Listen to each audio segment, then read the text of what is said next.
Stock x ray, इसमें हम आज बात करेंगे छोटी रेंज के पावर शेयरों पर।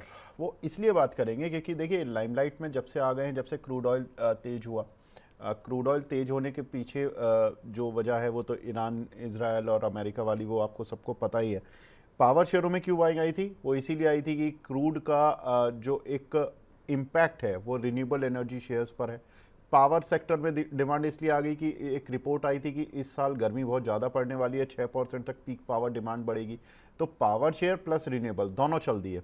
अब दोनों चल दिए तो अब चूंकि मार्केट थोड़ा सा फिर डाइसी हो रहा है, फिर थोड़ा परेशान कर रहा है, तो पावर शेयरों में बने रहना है, फ्रेश बाइंग का मौका ढूंढना है अगर नीचे आना है इन शेयरों को, और या फिर इनमें अगर किसी को प्रॉफिट मिल रहा है तो बुक करते चले। एक एक करके सवाल लेते हैं, एक एक करके शेयर पर बात करते हैं। जेपी पावर, यहाँ पर देखिए अंबाला मैम की रडार पर रहा है। अंबाला मैम जरा बताएं, जेपी पावर और इरिडा, इरिडा आपकी रडार पर काफ़ी ज़्यादा रहा है। ये दोनों शेयर बता दीजिए मैडम फटाफट से कि इन दोनों शेयरों में करना क्या है अब। जेपी पावर और इरिडा, 16-17 के भाव जी पर। जी जी। यस, जेपी पावर को 16-17 के भाव पर एक बार आने देना है और रिकन्फर्मेशन करनी है कि हम बाय करें वहां पर या नहीं। तो ठीक है। वहां तक तो आ रहा है, तो उसकी तो तैयारी आप देखें। प्रॉफिट बुकिंग करने की सलाह दी थी, अभी भी कर लो, नहीं किया है तो। और 16-17 के भाव पर जब आएगा तो एक बार देखेंगे कि दोबारा ओवरऑल मार्केट सेंटिमेंट क्या है, खरीदना चाहिए या और रुकना चाहिए। कंसिडरिंग दैट बाइंग का, फ्रेश बाइंग का व्यू तब बनाएंगे। बाकी 16-17 रुपए की रेंज में वापस आ रहा है, दैट्स फॉर श्योर, वो तो लग ही रहा है। रही बात टारगेट, तो अब परसेंटेज कैलकुलेट कर लेना। अगर आप उतना खोने के लिए रेडी हो आए हुए प्रॉफिट में से, तो फिर आपके लिए फर्दर जो टारगेट है 22, 25, 28, 30 के है। लेकिन सलाह ये है कि आज निकल जाओ 19 रुपए के आसपास, ताकि आप प्रॉफिट बचा लो और दोबारा री इन्वेस्टमेंट के मौके मिलेंगे। जब बोल रहे हैं तो उस चीज को थोड़ा समझ ले तो ज्यादा बेहतर है। बट इरेडा के साथ केस अलग है। इरेडा अगर आपकी बाइंग अभी नहीं हुई है, 130 और 25 के भाव का आप चाहो तो वेट कर लो, वरना 134 के आसपास भी आप बाय करके जा सकते हो। बिकॉज अभी इस स्टॉक में उतना बड़ा कंट्रीब्यूशन आया नहीं था। वैसे 110 के और नंबर 110 और 115 पर रिकमेंड किया है, बाय भी कराया है, 122 पर भी बाय कराया है। उसके बाद टारगेट जो भी है इट्स डन। दोबारा की बातचीत हम लोग कर रहे हैं, अब क्या करें। तो थोड़ा सा अगर पहले टारगेट सुन लीजिए तब आपको समझ में आएगा एक्चुअली।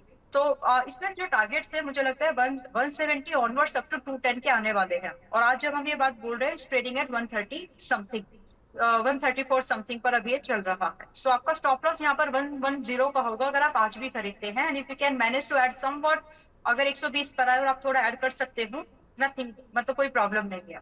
तो यही एक व्यू है, और बड़े टारगेट की ही अपेक्षा रखे। बीच में कहीं पर अर्ली एग्जिट की जरूरत नहीं है अगर इन्वेस्टमेंट की प्लान कर रहे हो। और इस फेज में ये जो पुल बैक के बाद जो दोबारा रिकवरी आएगी वो इन्वेस्टर्स का मौका है, तो बी रेडी। ठीक है।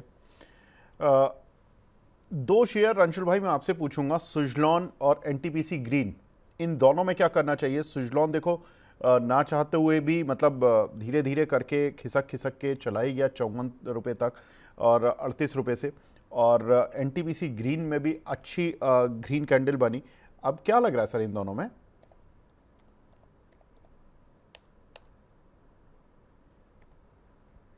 अंशुल भाई म्यूट है आप।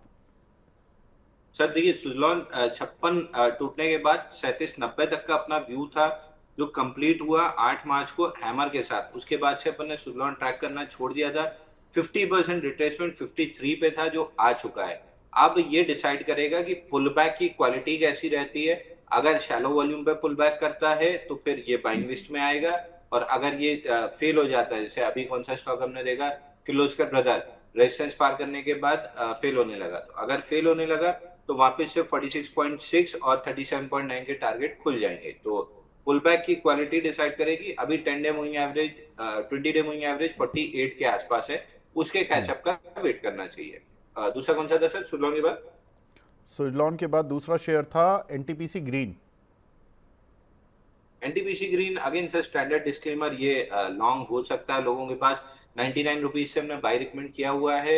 117 रुपए तक के लिए 114 का हाई बना है, तो पार्शियल प्रॉफिट बुकिंग करते हुए निकले हैं। इस पुल बैक में आज कोई वॉल्यूम नहीं है। आज पुल बैक अच्छा है, लेकिन वॉल्यूम, एवरेज वॉल्यूम का केवल 25% हुआ है। तो ऐसे ड्राइड अप वॉल्यूम में अगर 10-20 डे मूविंग एवरेज कैचअप करता है तो नेक्स्ट लेग में 117-64 तक निकल जाएगा, और 117-64 के ऊपर आईपीओ बेस्ड ब्रेकआउट बन जाएगा। ठीक है।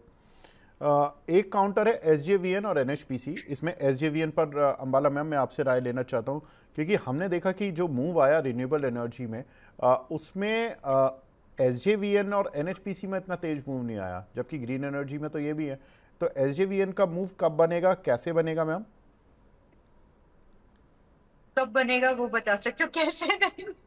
मतलब कैसे ठीक है, बनेगा इन तो सेंस कि किन लेवल से बनेगा, कि हाँ, जो जस्ट टेक्निकल लैंग्वेज होती है जी। आज आज वीकेंड है और मैं थोड़े से वीकेंड मोड पे हूँ, तो ओके इसीलिए ओके, थोड़े आज हंसने आज के। आज मेरे दोनों ही और पैनलिस्ट वीकेंड मोड पर है, वो अलग मजाक और कर मेरे रहे हैं घर में आप। गेस्ट भी आ रहे हैं। मैं तो हमेशा ही वीकेंड मोड पे रहता हूँ सर। नहीं, आप हमेशा तो नहीं रहते हो अंशुल भाई, आज आप ज़्यादा मोड पर हो। और अब आपने जो कारण लिख के भेजा है कि आपके जो टीम के लड़के हैं उन्होंने क्या शरारतें की हैं, तो वो ठीक है, उसमें मैं ज़्यादा कुछ बोलूँगा नहीं। लेकिन हाँ, की तो आपने जी भी है ये वाली। जी, अब अम्बाला मैम बताएं। जी, तो I am expecting guest at home, तो इसीलिए थोड़ा सा एक्साइटमेंट भी है। चलो ठीक है, SJVN at 77 as of now, try to wait for some more discount. इसका ना 20 दिन का और 50 दिन का मूविंग एवरेज की एक रेंज बन रही है। अगर आपको बॉटम बाइंग करनी है तो 70-74 के आसपास करने की कोशिश करिएगा। इस बाइंग के लिए आपका stop loss strictly without any negotiation to your decision, आपको वहां पर जो इसका मोस्ट रिसेंट सपोर्ट है मार्च का, उसी को रखना होगा। 1 रुपए और आप थोड़ा सा डिस्काउंट कर लो, 62 पर रख के। फिर आपके लिए जो टारगेट होंगे, मैं वापस से बात बोल रही हूँ, इस पुल बैक के बाद जो टारगेट एंड स्टॉप लॉस है वो इन्वेस्टर वाले हैं। जो भी इसका मतलब जो एनर्जी पैक में या डिफेंस में, ऑटो में जो अब आएंगे, तो यहाँ से आपके जो टारगेट स्टार्ट होंगे, it will start ranging from 90, मतलब 90 से लेकर के आपको लगभग 120। तो आप समझ सकते हैं कि ऑलमोस्ट 80% अपसाइड पोटेंशियल की हम बात कर रहे हैं, रेंजिंग फ्रॉम अपर बैंड की बात करूँ तो और उसके अगेंस्ट में जो रिस्क है काफी छोटा, तो लेना चाहिए, लेकिन सही रेंज आने का वेट करिए। 70 to 74, 77.38 पर अभी है। This was SJVN. Now NHPC. NHPC is at 80. मुझे बार बार बताना सिर्फ इसलिए पड़ता है ताकि लोगों को याद रहे कि ये स्टॉक हमारी रिकमेंडेशन में रहे और उसके बाद चले कैसे, ताकि आप ये एनालाइज कर सके कि कितना ज्यादा डिक्लाइन आएगा या कब तक की एक्सपेक्टेशन है। So since we recommended this near to 72 and 74, 85 आया, अच्छा परसेंटेज प्रॉफिट वाइज था ये। अभी इसमें जो मुझे लगता है, परसेंटेज समझा देती हूँ एक बार, 10%, 15%। लेकिन जब आप दूसरे एनर्जी स्टॉक्स को देखोगे, कुछ ने 40, कुछ ने 100, कुछ ने 80 किया है। सो इसका मतलब ये है कि अगर आपको इसमें 5-6% का रिस्क लेने की क्षमता है आपके अंदर, तो current price is not bad. आप इसको 80 रुपए के आसपास भी ले सकते हो।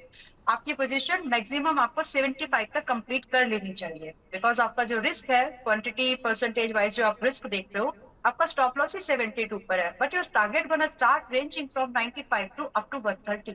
तो ये है एनएचपीसी की पॉसिबिलिटीज। अब पहले टारगेट है उन लोगों के लिए जो 3 से 4 महीने का व्यू लेकर के चल रहे हैं। दूसरे टारगेट जो सेकंड टारगेट दिए हैं वो उन लोगों के लिए जो दिसंबर 2026 तक इन स्टॉक्स को होल्ड करना चाहते हैं। इसके बाद की कहानी अलग होगी। अगर इस बीच में सब कुछ सुधरने लगा तो भी ऐसे स्टॉक रहेंगे जिन्होंने ये जो करंट कंडीशन अभी आई, वॉर वाली, एनर्जी क्राइसिस वाली, it came out like an eye opener. इसने आंखें खोल दी हैं कि अगर फ्यूचर में कोई ऐसी प्रॉब्लम आती है तो क्या हम रेडी हैं। तो वो रेडीनेस वाली चीजों का जो इम्पैक्ट फ्यूचर में इन कंपनीज को मिलने वाला है, इसीलिए ये चलेंगे आगे भी। अब कितनी चलेगी वो गवर्नमेंट के प्रोजेक्ट्स जो आएंगे, बजट एलोकेशन, उसके ऊपर डिपेंड करेगा। बट जो टारगेट अभी दिए हैं अप टू दिसंबर, मुझे लगते हैं दोनों ही स्टॉक्स में आ जाएंगे। ठीक है, तो ये रही बात एसजेवीएन और एनएचपीसी की। अंशुल भाई, कोई आपकी रडार पर है power share? Sir power share 2 हैं लेकिन छोटे नहीं है। मतलब अच्छा, एक सीएससी रडार पे है, ओके 180 के आसपास अगर टाइटनेस फॉर्म होती है तो बिल्कुल बाई करके चलेंगे। दूसरा टाटा पावर जो 368 से अपन रिकमेंड करते आ ही रहे हैं, 416 भी पार हो ही चुका है, 440 पहुंच ही चुका है, धीरे धीरे ऑल टाइम हाई भी निकल जाएगा, 540 भी निकल जाएगा। तो टाटा पावर भी है, सीएससी भी है, इसके अलावा एनटीपीसी ग्रीन ठीक लग रहा है ऑन द पुल बैक्स वो भी। तो ये 2-3 स्टॉक हैं जो वॉच लिस्ट में हैं। टाइटनेस बनती है तो जरूर हम ब्रेकआउट बाय देंगे।